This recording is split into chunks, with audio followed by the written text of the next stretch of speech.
Hi అండి.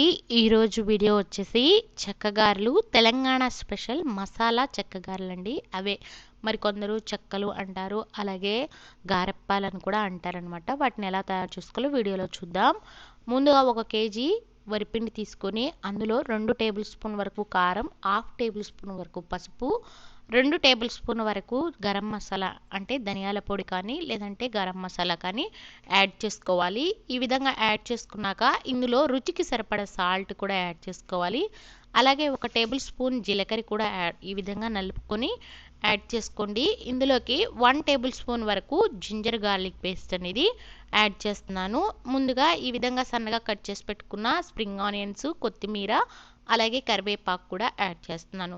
ఈ చెక్కగారెలు అనేవి చాలా టేస్ట్ ఉంటాయండి. తెలంగాణకి చాలా చాలా స్పెషల్ అనమాట. కొందరు గారెప్పాలు అంటారు. అలాగే 1 గంట సేపు నానబెట్టుకున్న పెసరపప్పు కూడా యాడ్ చేస్తున్నాను. అవి వచ్చేసి 1 కప్ అనమాట. హాఫ్ కప్ వచ్చేసి పచ్చిశనగపప్పు, అది కూడా ఒక 2 గంటల సేపు నానిన తర్వాత ఈ విధంగా యాడ్ చేస్తున్నానండి.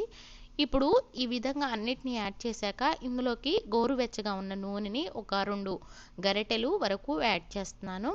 నేను చేస్తుందైతే 1 కేజీ పిండికి నేను కొలతలు అనేవి చెప్తున్నాను అనమాట.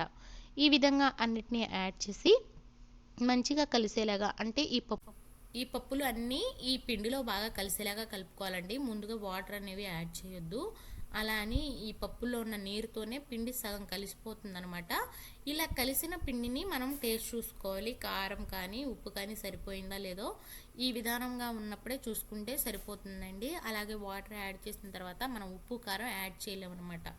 అందుకని మనం ఉప్పు కారం టేస్ట్ చూడాలంటే ఇది కాస్త ముద్దగా అవుతుంది కదండి ఈ వాటర్తో, అప్పుడు మనం టేస్ట్ చూసుకోవాలి. చూడండి, పిండి అంతా ఆల్మోస్ట్ మొత్తంగా కలిసిపోయాయి. ఇప్పుడు పిండి కొంచెం పట్టుకొని నోట్లో వేసుకొని టేస్ట్ చూస్తే తెలుస్తుంది ఉప్పు కారం అనేది సరిపోను ఉందో లేదో అనేది. ఈ విధంగా కలిసిన దాంట్లోకి మనం వాటర్ ఒక్కసారిగా మొత్తం పోయకుండా 1 కప్పుతో ముందు 1 కప్పు పోసి ఈ విధంగా పిండిని కలుపుకోవాలన్నమాట. పిండి మరీ మెత్తగాను అలాగే వాటర్ ఎక్కువ పోసేసి కలపొద్దు. ఎందుకంటే చెక్కగారెలు క్రిస్పీగా రావాలి, టేస్టీగా ఉండాలి. అలాగే నూనె ఎక్కువగా కాలకుండా పీల్చుకోకుండా రావాలంటే మనం ఈ కలిపే విధానంలోనే ఈ చెక్కగారెలు అనేవి బాగా వస్తాయన్నమాట. చూడండి, వీడియోలో చూపిస్తున్నట్టు పిండి ఆల్మోస్ట్ ఈ విధంగా కలిసింది కదా. ఇప్పుడు నేను చేత్తో పట్టుకొని పిండి కన్సిస్టెన్సీ ఎలా ఉండాలనేది వీడియోలో చూపిస్తాను. చూడండి, ఇవి చాలా చాలా టేస్టీగా ఉంటాయి అన్నమాట. వీటిని మసాలా చెక్కగారెలని కూడా అంటారు కొన్ని ఏరియాల్లో, కొంతమంది అయితే చెక్కగారెలు అంటారు. ఇవైతే తెలంగాణ స్పెషల్ అనమాట. చాలా చాలా బాగుంటాయి. అందట్టు ఈ ఏకాదశి పండగకి చాలామంది ఈ గారెప్పాలు అని లేదా చెక్కగారెలని చేసుకుంటారనమాట. చూడండి, పిండి ఈ విధంగా ఉంటే సరిపోతుందండి. వీడియోలో చూపిస్తున్నట్టు పిండి కన్సిస్టెన్సీ కనిపిస్తుంది కదా, అలా ఉండాలి. ఇప్పుడు మనం చెక్కగారెలకి ఒక కవర్ని తీసుకొని దీని మీద ఆయిల్ అప్లై చేసి దాంట్లో మీకు కావాల్సిన సైజులో ఈ విధంగా ముద్దను తీసుకొని ఇప్పుడు చేత్తో అయినా చేసుకోవచ్చు, ఏదైనా ప్రెస్ మీద చేసుకోవచ్చు. ఇవేవి రావు అనుకున్న వాళ్ళు ఇలా చేసి ఇలాంటి వెడల్పాటి గిన్నె అంటే అడుగు వెడల్పుగా ఉన్న గిన్నెని తీసుకొని మనం గట్టిగా ప్రెస్ చేసామనుకోండి, అది చాలా పల్చగా నీట్గా ఈక్వల్గా మనకి చెక్కగారె అనేది వస్తుందన్నమాట. చూడండి, వీడియోలో చూపిస్తున్నట్టు ఈ విధంగా చేసుకోండి. ఇప్పుడు మనకి కావలసిన సైజులో కావాల్సినంత అంటే మనకి చెక్కగారె మరీ మందంగా అవసరం లేదు. చూడండి, ఈ విధంగా ఉంటే సరిపోతుందన్నమాట.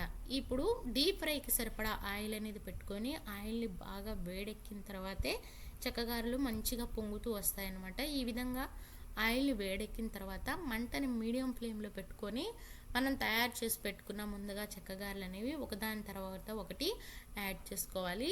ఇవి అన్నీ యాడ్ చేసుకున్న తర్వాతే మనం మంటని కొంచెం హై ఫ్లేమ్లో పెట్టుకోవాలన్నమాట.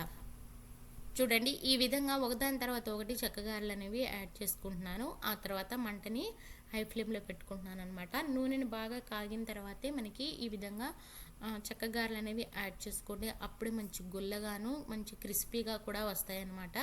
చూడండి, ఎంతో టేస్టీ తెలంగాణ స్పెషల్, అలాగే మసాలా చెక్కగారెలని కూడా అంటారు, అలాగే గారెప్పాలు కూడా అని పిలుస్తారు. ఇవి ఎంతో సింపుల్ ప్రాసెస్తో ఎక్కువ టైం కూడా తీసుకోదండి కలిపే ప్రాసెస్. అలాగే ఇవన్నీ ఇంగ్రీడియంట్స్ మన ఇంట్లో ఉన్న వాటితోనే చేసుకోవచ్చు.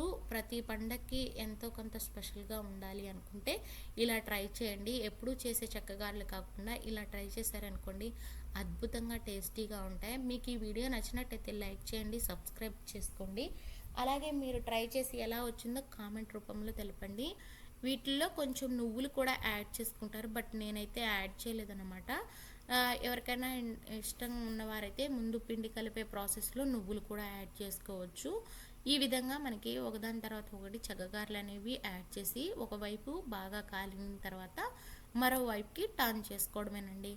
ఎంతో సింపుల్గాను టేస్టీ తెలంగాణ స్పెషల్ చెక్కగారెలు, అదే గారెప్పాలు అనేవి ఈ విధంగా తయారు చేసుకోవచ్చు. ఇప్పుడు చూడండి, మంచి కలర్గా అలాగే చాలా క్రిస్పీగా కాలడం అనేవి చూపిస్తున్నాను.